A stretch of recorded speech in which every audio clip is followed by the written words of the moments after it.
সমর্থন করেছে পাকিস্তানকে।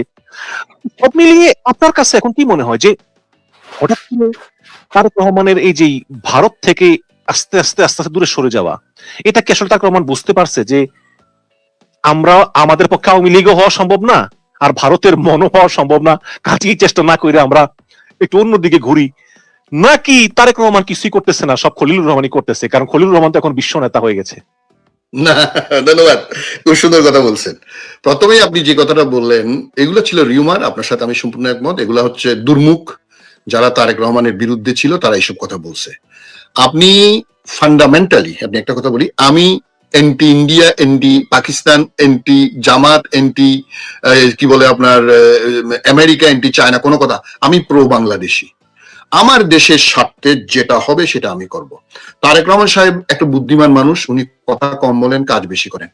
আপনি তিস্তার কথা বললেন, তিস্তার থেকে 4 থেকে 5 গুণ বড় প্রকল্প হচ্ছে পদ্মা ব্যারেজ। আপনি চিন্তা করতে পারেন 1960 সালের পরে যেটা নিয়ে আইয়ুব খান শুরু করছিল, এত বছর পর পর্যন্ত সেটা নিয়ে কোনো কথা নাই। আমি জানতে পারছি পার্সোনালি, আমি জানতে পারছি তারেক রহমান সাহেব বিফোর ডিক্লেয়ারিং পদ্মা ব্যারেজ উনি অনেক বড় বড় দেশি বিদেশি এক্সপার্ট নিয়ে কথা বলেছেন। এটার পজিটিভ নেগেটিভ, ফারাক্কাবাদের চুক্তি, আপনি জানেন যে ফারাক্কার যে চুক্তি, পানি সম্পদ চুক্তি যেটা করছে হাসিনা, সেটা ডিসেম্বরে শেষ হচ্ছে। এখন ভারতের মুখের দিকে না তাকাইয়া উনি এক্সপার্টদের সাথে ডিসিশন নিয়ে, আপনি চিন্তা করতে পারেন যে 35,000 কোটি প্লাস 15,000, 50,000 কোটির বাজেট উনি ডিক্লেয়ার করছে, এবং এই বাজেটে আপনার পদ্মা ব্যারেজের জন্য টাকা বরাদ্দ করা অলরেডি হয়েছে। অনেকে কলাম লিখে যে পদ্মা ব্যারেজে নাকি কোনো উপকার হবে না, টাকাটা নষ্ট হবে। না, এটা শুনেন, উপকারিতা অপকারিতা আছে, আপনি সেটা আরেকদিন বললে আমি সেটা বলবো। অবশ্যই কিছু উপকারিতা অপকারিতা আছে, বাট আমার মেরুদণ্ড সোজা রেখে আমি 50 বছর ধরে ফারাক্কার পানি পাবো না, আমি ভারতের হেজিমনিক অ্যাটিটিউডের দিকে নতজানু করে থাকবো, সেটা জিয়াউর রহমান এবং বেগম খালেদা জিয়ার ছেলে হতে দিবে বলে আমি মনে করি না, এবং এটার প্রমাণ আমরা আজকে দেখতেছি। আমি স্যালিউট জানাই জনাব তারেক রহমানকে। তিস্তা ব্যারেজ হচ্ছে প্লাস মাইনাস আপনার 15,000 কোটি টাকার প্রজেক্ট, বা 1 বিলিয়ন প্লাস মাইনাস, আর এইটা হচ্ছে 4 থেকে 5 বিলিয়ন ডলারের প্রজেক্ট। আপনি কি মনে করেন? এবং উনি ডিক্লেয়ার করছে কেউ যদি টাকা না দেয় আমার দেশের সম্পদ থেকে আমি এই ব্যারেজ করব, এবং অলরেডি 3 দিন পরে তো আপনার বাজেট আসবে, আশা করি সেই বাজেটে বরাদ্দ হবে। আর আপনি যে কথাটা বললেন, আমি তো ভারতের সাথে শত্রুতা চাই না ভাই। আমি ভারতকে বলবো তুমি জনসংখ্যার 1 নম্বর দেশ, আমি পৃথিবীর 7 নম্বর দেশ।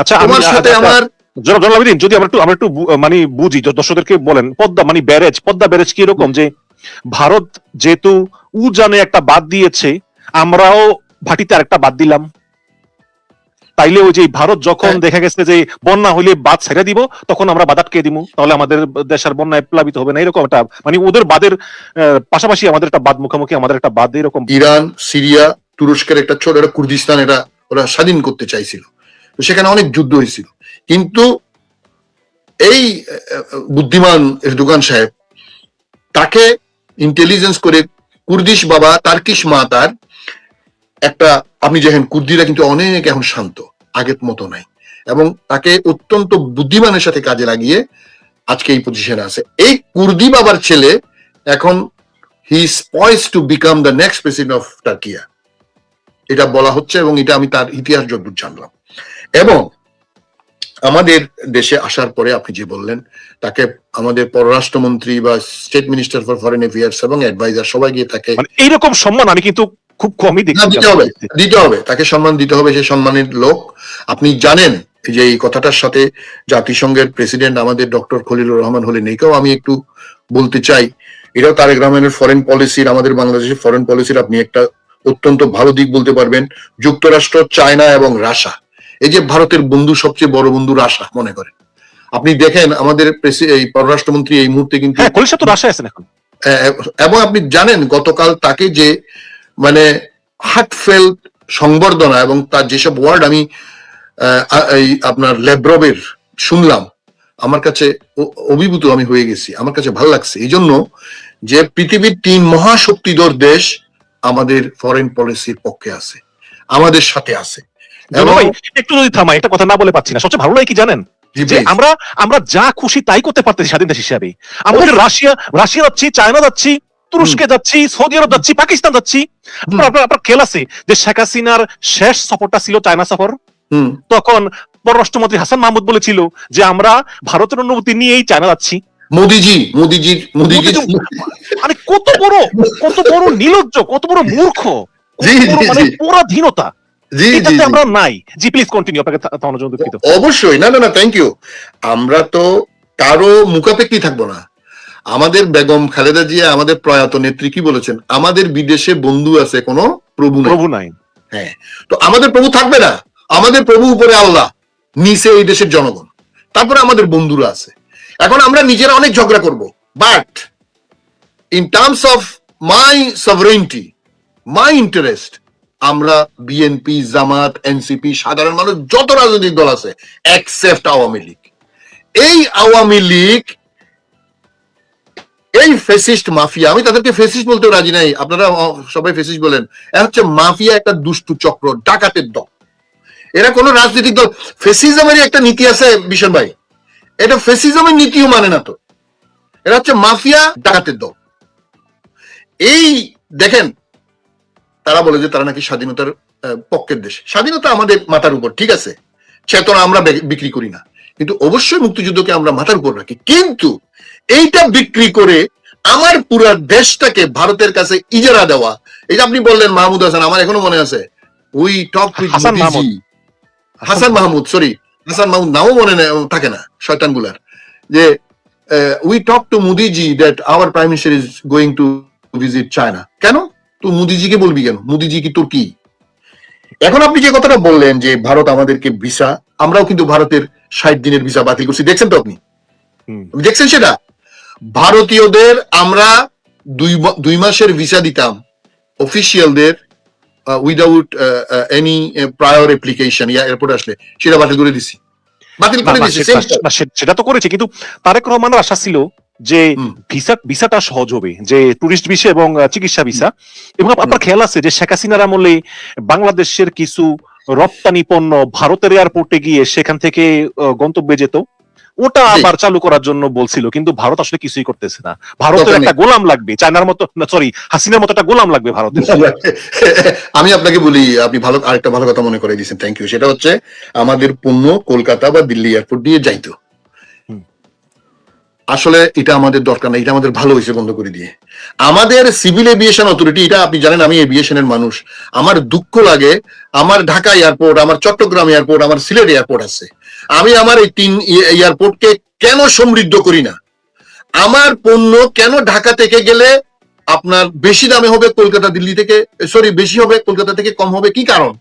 আমাদের ঢাকা এয়ারপোর্ট, এগুলো নিয়ে আরেকদিন আপনি সুযোগ দিলে কথা বলবো। আমাদের ঢাকা এয়ারপোর্ট, চট্টগ্রাম এবং সিলেট ইন্টারন্যাশনাল 3টে এয়ারপোর্ট একদম ধ্বংস করে দিয়েছে আমাদের এই মানে ইনএফিশিয়েন্ট এবং কারাপ্টেড কতগুলো অফিসার। এবং ঢাকা তো ধরেন কোনো মতো চলে, চট্টগ্রাম এবং সিলেটকে অগজ করে রাখছে, এখানে কোনো ইন্টারন্যাশনাল ফ্লাইট নামতে দেয় না, কোনো কার্গো প্লেন নামতে দেয় না। এগুলো নিয়ে আমাদের এই সরকার কি করবে আমি জানি না, কারণ এই এয়ারফোর্স থেকে কতগুলো ডাম্পিং অফিসার আইনে এখানে বসায়, কয়দিন পরে করাপশন করে চলে যায়। এই যে আমি কলকাতা কেন যাবো, আপনি আমাকে বলেন, কেন কলকাতা সস্তা হবে আমার থেকে? আপনি আমার পণ্য আমি ঢাকা থেকে, চট্টগ্রাম থেকে, সিলেট থেকে পাঠাবো, আমার 3টা ইন্টারন্যাশনাল এয়ারপোর্ট আছে, এই এয়ারপোর্ট গুলোকে আমি সমৃদ্ধ কেন করি না? আমি কার্গো ভিলেজ কেন বানাই না? আমি কেন এত বেশি চার্জ করব? কি কারণে করব? আপনি জানেন যে স্ক্যানিং চার্জ, আপনি জানেন এটা পণ্য স্ক্যানিং করতে হয়, সেই স্ক্যানিং কার্ড কলকাতা থেকে ঢাকায় হচ্ছে, মানে ঢাকায় চট্টগ্রাম সিলেট একই, আপনার দাম হচ্ছে আপনার 4 গুণ বেশি। হোয়াই? এবং এটা একমাত্র বিমান করে এবং সিভিল এভিয়েশন করে, অন্য প্রাইভেট কাউকে করতে দেয় না। আপনি জানেন এই যে কলকাতা বন্ধ হয়েছে, খুব ভালো হয়েছে, আমি এটা চালানোর পক্ষে না। আপনি জানেন চট্টগ্রামে একটা ছোট্ট কার্গো ছিল, এখন সিলেটে চালু হয়েছে। কেন? ঢাকা, চট্টগ্রাম, সিলেট আপনি কার্গো প্লেন চালান, সমানে চালান, আমি কেন কলকাতা দিল্লি যাব? আমার কেন ওখানে দাম বেশি পড়বে? Civil aviation must decrease the price of the sending cargos anywhere in the world. কেন আমি কলকাতা দিল্লি যাব? না, মেইন সমস্যা হচ্ছে আসলে আমলাতন্ত্র। শেখ হাসিনার সরকারের আমলাগুলো রয়ে গিয়েছে। ওই যে আমাদের সাবেক উপদেষ্টা ফয়জুল কবির বলছিল না যে মাইলস্টোন বিমানটা ওই মাইলস্টোন কলেজের উপর না পড়ে সচিবালয়ে পড়া উচিত ছিল। খুবই খারাপ এরা। আপনি যদি সচিবালয়ে যান ভাই, একটা সচিব আসে 12টা 1টায়, আসলে আসার পরেই বলে যে স্যারের লাঞ্চ টাইম। তো লাঞ্চ টাইম গেলে আপনি পরে দেখা করতে যাবেন, বলে স্যার এখন লাঞ্চের পর রেস্ট নিচ্ছে। রেস্ট তারপরে দেখা করতে যাবেন, বলবে স্যার বাসায় চলে গিয়েছে। এই হচ্ছে সচিব, এদেরকে আমরা আমাদের ট্যাক্সের টাকায় পালি। ভাই আমাদের ইউকেতে তো কোনো সচিব মচিব কিচ্ছু নাই, এখানে সেক্রেটারি চলে কিভাবে? আপনি যে কথাটা বললেন এটা তো আমলাতন্ত্রের ব্যাপারে তো বলতে গেলে অনেক বড় কথা। এখন তারা তো হচ্ছে পলিশড শিক্ষিত চোর। না, আমি তারেক রহমানের প্রতি সন্তুষ্ট একটা দিক দিয়ে, যে উনি ক্ষমতাকে একদম মাটিতে নামিয়ে আনছেন। ইয়েস, প্রধানমন্ত্রী মন্ত্রী ওবায়দুল কাদের যখন বাইর হইতো রে ভাই, কি পরিমাণ গাড়ি, কি পরিমাণ মানুষ, কি পরিমাণ সিলুট, এগুলো তো প্রধানমন্ত্রীর সঙ্গেই নাই। এখন মন্ত্রী হইছেন, কাজ করেন, একদম একদম মাটিতে নামে আনছে। কিন্তু শেখ হাসিনার সেই ফ্যাসিস্ট আমলে আমরা আর ফিরতে চাই না। আপনাকে একটা প্রশ্ন করতেই চাই, সেটা হচ্ছে আমরা দেখেছি যে ওই যে বাহার পলাতক বাহার কুমিল্লা নেতা, তিনি বলতেছেন যে তারা আসলে সকল মাদ্রাসা বন্ধ করে দিবেন, মাদ্রাসা গুলো ভালো না, এগুলা বিভিন্ন খারাপ কাজ হয়। তারপরে মাদ্রাসা লোকেরা কিন্তু 5 আগস্ট করছে, সুতরাং এবং শেখ হাসিনা অনবরত হুমকি ধামকি দিয়েছে। গত পরশুদিন তিনি কি বলেছেন, যে একদিন আওয়ামী লীগ ক্ষমতায় আসবে, আসার পর তারা তোমাদের পা ধরে মাপ চাইবে, কিন্তু তোমরা মাফ করবে না।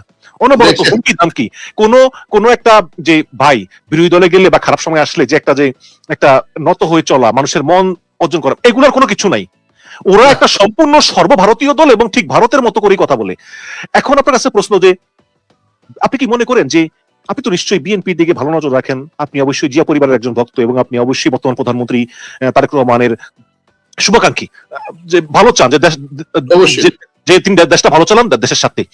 এখন আপনার কি মনে হয় যে বিএনপিতে আসলে দুইটা ধারা আছে? একটা ধারা, তারা জুলাই আন্দোলন করছে, ঠিক আছে, তারা চায় যে দেশটার পরিবর্তন হোক, কিন্তু বড় একটা অংশ যারা আন্দোলন করছে আওয়ামী লীগের আমলে, যে আমরা যদি ক্ষমতায় আসি আওয়ামী লীগের মতোই আমরা সুযোগ সুবিধা পাবো, ক্ষমতা পাবো, টাকা পয়সা পাবো, ভোগ করব, তারা কিন্তু এই তারেক রহমানের এই ধরনের নীতিতে সন্তুষ্ট না।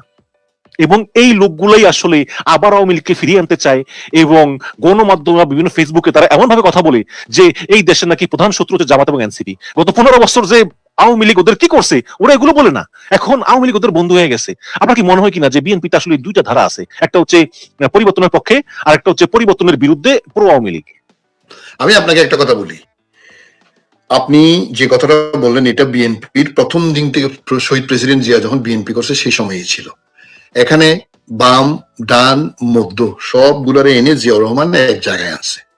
আপনি নিশ্চয়ই মশিউর রহমান জাদু মিয়ার কথা মনে আছে, আপনি নিশ্চয়ই শাহজিদুর রহমানের কথা মনে আছে, আপনি নিশ্চয়ই ব্যারিস্টার মওদুদ আহমদের কথা মনে আছে, আপনি নিশ্চয়ই শামসুল হুদা চৌধুরীর কথা মনে আছে, আমি আর ক্যাপ্টেন হালিম চৌধুরীর কথা মনে আছে, আমি আর ডিটেইলসে গেলাম না।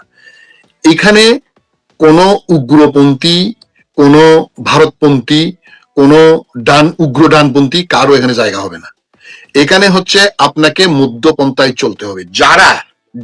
যারা ভারতের বা আওয়ামী লীগের পুষ্য হইতে চান, আপনাদের এই দলে জায়গা হবে না, একদম পরিষ্কার। এইটা জিয়াউর রহমান করে গেছেন, এটা বেগম খালেদা জিয়া করে গেছেন, এবং তারেক রহমান করে যাবে, এবং সেই লক্ষণ আমরা দেখতে পাচ্ছি। আমার একটু সন্দেহ ছিল, কিন্তু আমরা সেই লক্ষণ, আপনি যে কথাটা বললেন, জুলাই আন্দোলন আমাদের মাথার উপর, এখানে এটার সাথে মুক্তিযুদ্ধের সাথে এখানে ঠেলাঠেলি করার কিছু নেই, একটা আরেকটার সাথে সমার্থক। সুতরাং যারা দলের ভিতর এই সব সুবিধাভোগী যারা এই ধরনের চিন্তা করেন, আমি মনে করি তারেক রহমান সাহেব যে 6 মাসের মধ্যে উনি যে রিশাফেল বা যে প্ল্যান করবেন বলতেছেন, এরা সবাই তার মধ্যে কাট করবেন। অপেক্ষা করেন, 1 নম্বর। 2 নম্বর হচ্ছে, আপনি যেহেতু মন্ত্রীদের কথা বললেন, আমি নাম উল্লেখ না করে 2-1 ছোট মন্ত্রীর কথা বলি। বলে যে ভাই মন্ত্রী না হলে তো ভালো হতো। কেন? ওই ভাই ঘুম টুম যাইতে পারি না। কি সমস্যা কি? ওই ভাই প্রধানমন্ত্রী 9টার আগে আসে, আমাদের রাতের 1টা-2টা পর্যন্ত কাজ করতে হয়, এবং সকাল 7টায় উঠে নাস্তা করি কি না করি দৌড়াইতে হয়। তো দৌড়ান কেন? ঘুম থেকে তাড়াতাড়ি কেমনি উঠবো? 1টার আগে 2টার আগে তো বাসায় যাইতে পারি না। তো এখন কি করেন? ওই ভাই যে কাজ, আর যদি তদবির যদি প্রধানমন্ত্রীর কানে যদি যায় যে আমার এখানে তদবির বাজ কেউ আসছে, তাহলে তো আরো মহাবিপদ। ওই এখন তো মানে আপনি জানেন মন্ত্রীদের কিন্তু ঘুম হারাম করে ফেলছে তারেক রহমান সাহেব, আমাদের প্রধানমন্ত্রী। তো আপনাকে এই জন্য বলতেছি, যারা এখানে রাজনৈতিক প্রতিপক্ষ থাকবে, শত্রু হবে কেন? জামাত বিরোধী দল সমালোচনা করবে, সমালোচনার জবাব হবে। এনসিপি বিরোধী দল জবাব হবে। তারা আওয়ামী লীগের মতো আমার শত্রু হবে কেন? আওয়ামী লীগ তো দেশ বিরোধী ভারতের দালাল ছিল, এ তো ভারতের প্রেসক্রিপশনে চলতো। তো সুতরাং জামাতকেও বলবো, আপনারা বিরোধীদের খাতিরে বিরোধিতা করবেন না। আপনারা ছায়া মন্ত্রিসভা করছেন বলে শুনছি, ভেরি গুড। আপনারা মেথডিক্যালি সমালোচনা করেন, সরকারকে ধরেন। এদের বেশিরভাগ এমপি অযোগ্য, অদক্ষ। ভাই ভাই মনে করেন যে আমি সৎ কিন্তু আমি অযোগ্য, আমাকে আপনি কি করবেন বলেন? Exactly exactly. আপনি জামাতের তাতে এনসিপি বলাবেন অনেক ভালো, জামাতের এগুলো এই যে আমির হামজা আমি বলে 9 লক্ষ কোটি টাকা বাজেট, এটা বেশি হয়ে গেছে, 6,000 কোটি টাকা হইলে মানে ভালো হইতো। আমি দেখছি। তারপরে আছে সালাউদ্দিন আইয়ুবী, ওই যে সাবেক ছাত্র সংসদ সভাপতি, কোথায় বলতে পারে না। ছাত্র শিবিরের সভাপতি। আমি বলি আপনার ওই এলাকায় জামাত ইসলামের যে আমির আছে ওদেরকে মনোনয়ন দিয়ে দিছে, আর পাবলিক জামাত ইসলামের ভোট দিছে। এই কারণে এমন কিছু লোক তারা এমপি হইছে, এরা সৎ, বাট এদের দক্ষতা যোগ্যতা কিচ্ছু নেই। এই আপনি আপনার সাথে বললেন, আমি একটু দুজন মন্ত্রীর কথা বলি, সেটা হচ্ছে কি আমির খসরু মাহমুদ চৌধুরী এবং সালাউদ্দিন আহমেদ। এই দুজনকে আমি সবসময় সন্দেহের চোখে দেখি। ভাই ইসলামী ব্যাংক নিয়ে আপনার অনেক অভিযোগ আছে যে জামাতের লোকেরা ইসলামী ব্যাংকের কাছ থেকে টাকা পয়সা নেয়। আপনি জানেন যে হাসিনা পলায়নের পরে সালামের কাছ থেকে ব্যাংক মুক্ত হয়ে জামাত ইসলামের কাছে আবার গেছিল, এবং সেখানে জামাত ইসলাম বলতেছিল আর কি যে যারা ইসলামের কাজ করে তাদের যে মাসে মাসে চাঁদা দেওয়া লাগবে, যে জামাত ইসলামের ফান্ড, এরকম চাঁদা বিভিন্ন ভাবে নিছে। এটা সত্য কথা। এখন আপনি এই ইসলামী ব্যাংকে জামাত মুক্ত করবেন, করতেই পারেন আপনি সরকার, আপনি চাইবেন না যে বিরোধী দল হিসাবে জামাত এই ব্যাংকটাকে মানে নিয়ন্ত্রণ করুক। আচ্ছা, আপনার কাছে কি কোনো ভালো লোক নাই? আপনি ওই গভর্নর বানাবেন বাংলাদেশ ব্যাংকের সেই মুস্তাক রহমানকে, যে কিনা 80 কোটি টাকা ঋণ খেলাপি। আজকে সংসদে আমির খসরু মাহমুদ চৌধুরী বলতেছে যে সে ঋণ খেলাপি না, সে ঋণগ্রস্ত। তাহলে ঋণ খেলাপি আর ঋণগ্রস্ত পার্থক্যটা কি? তাহলে তো এসালামও তো ঋণগ্রস্ত, সে ঋণগ্রস্ত। এখন এই মানে আমি অবাক হয়ে যাই, একটু আগে আমির খসরু মাহমুদ চৌধুরী বলতেছে যে কে ঋণগ্রস্ত না, আপনারা যে বিরোধী দলের জামাতের লোকেরা আপনারা ঋণগ্রস্ত না? তো জামাতের নেতারা টেবিল থাপড়ে বলতেছে না আমরা ঋণগ্রস্ত না। তখন তারেক রহমান বলতেছে একটা জমিদার, তারেক রহমান নিজে বলতেছে জামাতের একটা সব জমিদার। তখন বলতেছে আবার ওই আমির খসরু যে আপনারা কেউ কিস্তিতে গাড়ি কিনেন নাই, কিস্তিতে ফ্যান কিনেন নাই, কিস্তিতে মোবাইল বিল দেন না। ভাই কিসের সঙ্গে কি তুলনা? ওর 80 কোটি টাকা ওর ঋণ খেলাপি, ওর সঙ্গে আপনার ওই মোবাইল ফোনের কিস্তি তুলনা করে এই হত্যা আমির খসরু মাহমুদ চৌধুরী। আচ্ছা ঠিক আছে, ইসলামী ব্যাংকে আপনি সেই ফ্যাসিস্ট আমলের বিতাড়িত লোক খুরশিদ আলমকে আপনি কেন নিয়োগ দিলেন? কেন নিয়োগ দিলেন আপনি বলেন তো? এই কারণে আপনার এই ইসলামী ব্যাংক থেকে আপনি অবশ্যই জানেন যে 7,500 কোটি টাকা মানুষ উঠে নিয়ে গেছে, এবং বাংলাদেশ ব্যাংক থেকে আজকে ইসলামী ব্যাংক 10,000 কোটি টাকা চাইছে। যেই ব্যাংকের উদ্বৃত্ত ছিল, তারা এই খুরশিদ আলমের নিয়োগের কারণে পাবলিক রাগ হইয়া বা ভীত হয়ে টাকা উঠিয়ে নিচ্ছে। এখন 10,000 কোটি টাকা চাচ্ছে বাংলাদেশ ব্যাংকের কাছ থেকে। তাহলে এই যে আমির খসরু মাহমুদ চৌধুরী, এই যে সালাউদ্দিন আহমেদ বলতেছে যে সে কি বল সালাউদ্দিন আহমেদ যে মির্জা ফখরুল ইসলামও ইসলাম না, ইসলামী ব্যাংকও ইসলাম না। মানে এই যে দুইজন মন্ত্রীর কথাবার্তা, এবং আমার মতে তারা স্পষ্ট এই ইকোনমিক খাতটাকে আবারও এসথালমের হাতে তুলে দিতে চায়। এই দুজনকে আমার গুরুতর সন্দেহ আছে। আপনি কি মনে করেন কিনা যে তারেক রহমান এটাকে ট্যাকেল দিতে সক্ষম? কারণ